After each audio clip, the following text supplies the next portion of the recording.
imagine a man who basically lives completely under the radar for like 40 years. Right. He's living in this ancient tribal society, and he's known in his local community as an honest merchant, a reliable guy, a family man. But he displays absolutely zero ambition for political power. None at all. Right. He has no army. He is completely unlettered. I mean, unable to read or write. He is, for all intents and purposes, living a profoundly ordinary, quiet life. Yeah, just completely flying under the historical radar. Exactly. And then, right at the age of 40, it's like a switch flips. Over the incredibly brief span of just 23 years, he single-handedly alters the entire trajectory of human history. It's staggering. It really is. I mean, he brings forth a text, he unites these warring factions, and builds a movement that literally reshapes the globe. It genuinely defies the standard historical models of how power and influence are acquired. How so? Well, usually when we study the giants of history, there is a very visible buildup, right? Like you see them climbing the ranks. Exactly. We see the young conqueror being groomed for war, or, the politicians spending decades maneuvering through courts and building alliances. But with the life of Prophet Muhammad, we are looking at a historical record that presents this staggering dichotomy. Yeah. It's literally 4 decades of silence, followed by just 2 decades that echo through the rest of time. And, well, that's our deep dive today. We are looking into the historical records and accounts surrounding this monumental figure, exploring the life of Prophet Muhammad, the legacy of the greatest man who ever lived. Yeah, it's such a fascinating topic. But the goal here isn't just to, recite a dry timeline of dates or treaties and battles. The records we're exploring paint a picture of someone widely considered to be the greatest human being to ever live. The emotional weight of it is just incredible. It really is. So we want to look at the mechanics of his life to understand why.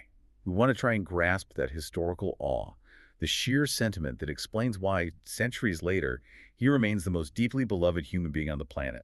And I think to really understand how a single life could generate that kind of enduring, borderless devotion, we have to start with how his life is actually recorded and preserved. Right, because it's not a standard biography, is it? No, not at all. When you want to learn about a historical figure, you typically read a biography. But the tradition surrounding Muhammad uses a very specific framework. The records focus heavily on a concept called seerah. Okay, let's unpack that term, because seerah seems to be fundamentally different from just a chronological list of life events. It is entirely different. The distinction lies in the linguistic root of the word itself. Okay. So seerah doesn't just mean a biography. The root of the word literally translates to a path, or the physical act of walking. Like physically walking down a trail. Exactly. Think about watching someone physically walk a trail from one destination to another. That continuous, deliberate movement, that path, is their seerah. Wow, okay. So when the historical texts refer to the seerah of Muhammad, they aren't just talking about, the major historical milestones. The big battles and treaties. Right. They are talking about the exact lived path of his daily existence, his demeanor, his emotional reactions, the way he treated strangers, the way he conducted business. I find that fascinating because it functions almost like a legal system. How do you mean?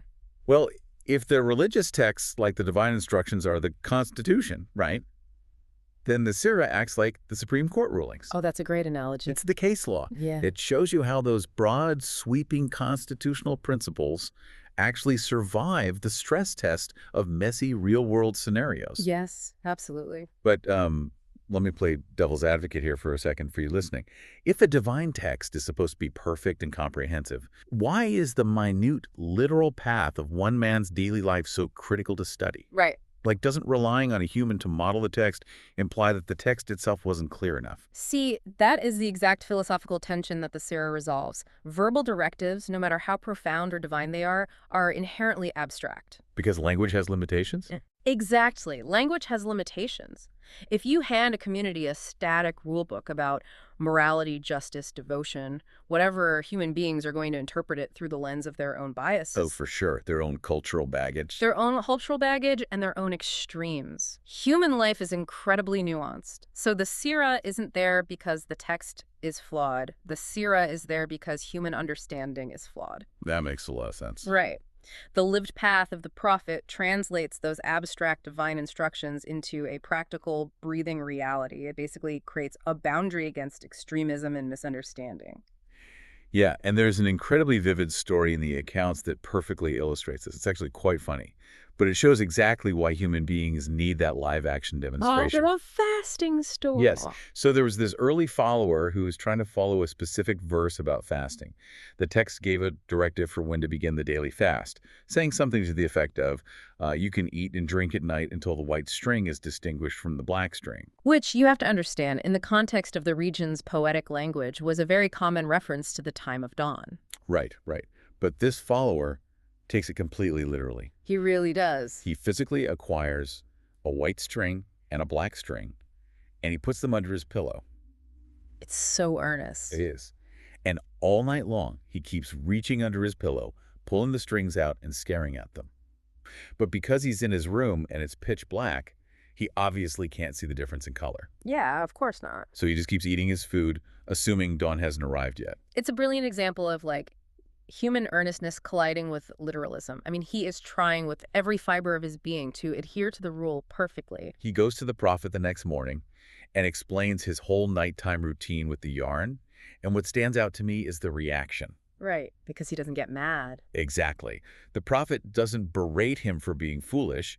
He just smiles and gently corrects him, explaining that the white string was a metaphor for the first distinct line of light emerging on the horizon at dawn. And the black string was the fading night sky. Right. It had absolutely nothing to do with actual thread. And that small human moment is why the seerah matters. You need the teacher to clarify the intent behind the text. Because without that lived path, religion easily becomes rigid and, well, absurd. Like a man sitting in the dark staring at yarn. Exactly. The Seerah was a daily masterclass in how to apply faith with moderation and just profound common sense. But, living as the literal embodiment of a new moral code puts you under an intense microscope. Oh, absolutely. And it didn't just attract earnest students, it violently collided with the established power structures of the time. Which brings us to the magnetism of his character. Because he wasn't just clarifying metaphors in a peaceful monastery somewhere. He was facing fierce, mortal opposition The tribal leaders of his era saw this new framework as an existential threat. to their economy, their social hierarchy, everything. And the way he handled his enemies is where the historical accounts shift from merely impressive to something that almost defies human psychology. I would say the transformation of his enemies is arguably the defining mechanism of his legacy. Yeah? The historical record is full of people who didn't just eventually tolerate him. Their entire emotional reality was completely rewritten by his demeanor. Put yourself in this scenario for a second. Yeah. Like, just think about your own baseline for forgiveness. If someone slighted you at work, you might hold a grudge for a year, right? Oh, easily. Now, imagine a man who was one of the top plotters against the prophet. We're talking about someone whose singular aspiration in life was assassination. A man who had actively committed severe crimes against the early community of believers. A person who, by any standard metric of justice, has crossed the point of no return. Yeah, the natural human instinct when dealing with someone like that is retribution, or, at the very least, lifelong imprisonment or exile. Yet, the historical accounts detail the moment the tide turns. This enemy eventually realizes his cause is lost, and he comes forward to submit. He walks right up to him. He walks right up to the prophet. He says, extend your hand so I can pledge allegiance. The prophet extends his hand. But right at the last possible second, the man abruptly pulls his hand back. Because he realizes the gravity of the room he's in. Exactly. The psychological weight just crashes down on him. He looks at the prophet, the man he spent years trying to murder, and says he has a condition. Right. Before he pledges, he wants a rock-solid guarantee of clemency. He wants to know he isn't going to be executed for his past crimes the moment he drops his guard. Which, that's a bold demand from a defeated enemy. It is. It's incredibly bold. And the response is what breaks the conventional rules of power. Because the prophet doesn't negotiate. No, he doesn't offer a conditional pardon or demand reparations. The accounts say he simply smiled, a gentle smile. And he tells the man, don't you know that embracing the faith completely erases everything before it? Wow. That's it. A total immediate blank slate. To expect the executioner's sword and instead be met with a smile and the absolute erasure of your worst deeds, it's hard to overstate the psychological impact of that. It just dismantles a person's defenses entirely. It fundamentally rewired this man's soul. Yeah. The records show that after this moment, this former mortal enemy loved the prophet so intensely that he couldn't even bring himself to look him in the eye anymore. That's just beautiful. Whenever he was in the prophet's presence, he would just stare downwards out of pure, overwhelming reverence. He later confessed that the man he once despised more than anyone else had become the most beloved person in the entire world to him. I mean, how does a leader cultivate that level of emotional gravity? Right. You cultivate it by consistently prioritizing character over vengeance. And what's crucial here is that this wasn't like an isolated incident. No, it was his standard operating procedure. It was a recognizable pattern of statecraft that shocked foreign observers. The records detail this really fascinating encounter with an international negotiator. Okay, tell me about this. So this was a cosmopolitan, highly connected diplomat who had stood in the grand courts of the Roman emperor, the Persian emperor, the rulers of Abyssinia. He really knew the mechanics of global superpowers. And the Romans and Persians, they ruled through the classic hidden fist, right? Yeah. Taxation, brutal military might, fear. Exactly. That was the benchmark for leadership in the 7th century. So this diplomat's people send him to negotiate with Muhammad, expecting him to encounter just another, petty tribal chieftain trying to consolidate power. Sure. The diplomat goes, he observes the community, and he returns to his people completely staggered by what he saw. What did he see? He reports back, I have visited the Roman emperor, I have visited the Persian emperor, but I have never in my entire life seen a leader so loved and respected by his followers. The accounts say he actually warned his own people. Mm. He essentially said, do whatever you want, but realize these people will never, ever give him up. They will sacrifice everything for him. Because he witnessed followers rushing just to catch the water dripping from the prophet during his daily ablutions, his washing before prayer. Wow.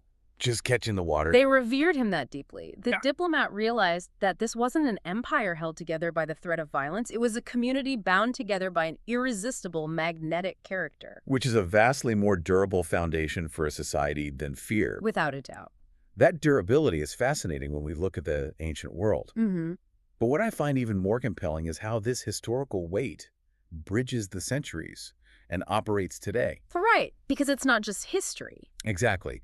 The deep dive shifts here to look at how this ancient devotion addresses a very specific modern crisis. The crisis of identity. And to frame this, we have to look at a really potent concept raised by the Russian historian and philosopher Alexander Solzhenitsyn. What did he say? He argued that to destroy a people, you must first sever their roots. Man, that's a heavy statement. It is. And it feels incredibly relevant when you look at our current era of intense globalization. We live in a monoculture now. We really do. The distinct, deep historical identities of people all over the world are actively being demolished and replaced by these shallow commercial ones. Yeah, it's a culture that encourages you to find your identity in what you consume rather than what you inherit. Right. Today, it's incredibly common for someone to feel a deeper emotional connection to a pop star or a tech brand or a soccer team than to any profound historical legacy. The roots are being severed. Exactly. And the historical argument here is that the Sira, the study of this specific live path, acts as an umbilical cord. Oh, I like that phrasing. It connects people living in a rootless, hyper-commercialized world back to an unbroken, glorious history. It prevents those historical roots from being entirely severed by the modern age. It anchors them. Because when you study a life of such uncompromising character, you are adopting a global identity that supersedes modern arbitrary national borders. Right. Your local identity, whether you're an American, a British citizen, a Nigerian, a Pakistani, it doesn't override this deeper historical connection. It creates a unified community across drastically different cultures. And the physical, tangible proof of that connection surviving today is just mind-blowing. Think about the name itself. Muhammad. Muhammad literally translates from Arabic as the praised one, and it fulfills its own linguistic destiny on a scale that defies logic. It is the most common name in the world. By an absolute landslide. Yeah. There is a delightful anecdote in the records that brings this global phenomenon down to a deeply human level. Oh, I know the one you mean. It's about a Nigerian imam who was living in the United States. His name was Muhammad al-Ashir. Now, in Arabic, al-Ashir means the 10th. Okay. So for a long time, the people in his community just assumed that was his family name or maybe the name of his specific tribe back in Nigeria. Which is a perfectly reasonable assumption. Completely reasonable. But one day, someone finally asks him about the origins of his family name. The imam laughs and explains that it isn't a family name at all. Right. He explains that his father, back in Nigeria, had an absolutely boundless love for the Prophet. The reverence was so deep that when he had children, he outright refused to name them anything else. He named every single one of his sons Muhammad. Every single one of his 10 sons. Wait, all 10 of his sons? All 10. So just for practical purposes, to tell them apart when he called them for dinner, he numbered them. That's hilarious. Muhammad I, Muhammad II, all the way up to Muhammad X, Muhammad al-Ashir. Wow. He just didn't want any other name spoken in his house. And while that's a humorous story, it's not an isolated quirk. It is a microcosm of a global love. It really is. Parents across the planet, cutting across every conceivable language, culture, socioeconomic class, they love this historical figure so deeply that they want his name permanently attached to the most precious things they will ever create their children. You know, what's deeply compelling about this, though, is that this impact isn't just an internal emotional phenomenon exclusive to the faith community. What do you mean? Well, if we strip the theology away for a second and zoom out to view his legacy through a strictly secular historical lens, the footprint he left on human civilization remains entirely unrivaled. I have to ask about that, though, because it's easy to understand why that Nigerian father, operating from a place of deep faith, views him as the greatest. Sure. Faith brings an inherent bias. But how does a strictly secular historian, someone whose job is just to look at the cold, hard data of geopolitical influence, evaluate a figure whose entire life was so steeped in religion? Right. Don't secular historians usually lean towards emperors and inventors? They do, which is why the work of Michael Hart is so frequently cited in these discussions. Who is Michael Hart? Hart is a secular historian and astrophysicist who famously wrote a book titled The 100 Rule, a ranking of the most influential persons in history. Hart spent years rigorously analyzing the lives of the greatest leaders, philosophers, scientists, and conquerors throughout all of recorded human history. So everyone from antiquity to modern times. Everyone. His goal was to mathematically and historically determine who had the absolute most profound impact on the trajectory of the world. And who did he put at the absolute top of the list? The undisputed number one. Muhammad. Number one. Above Isaac Newton. Above Jesus. Above Alexander the Great. Yes. Undisputed number one. And what is so striking about Hart's conclusion is his own introduction to the book. Whoa. He knew his primary audience was Western and largely non-Muslim.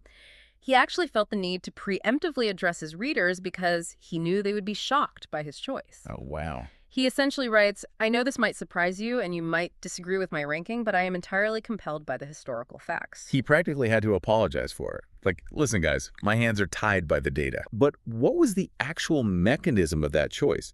Why did Hart's data force him to put Muhammad at the absolute pinnacle? Hart concluded that Muhammad was the only man in history who was supremely and unarguably successful on both the religious and the secular levels. Both at the same time. Yes.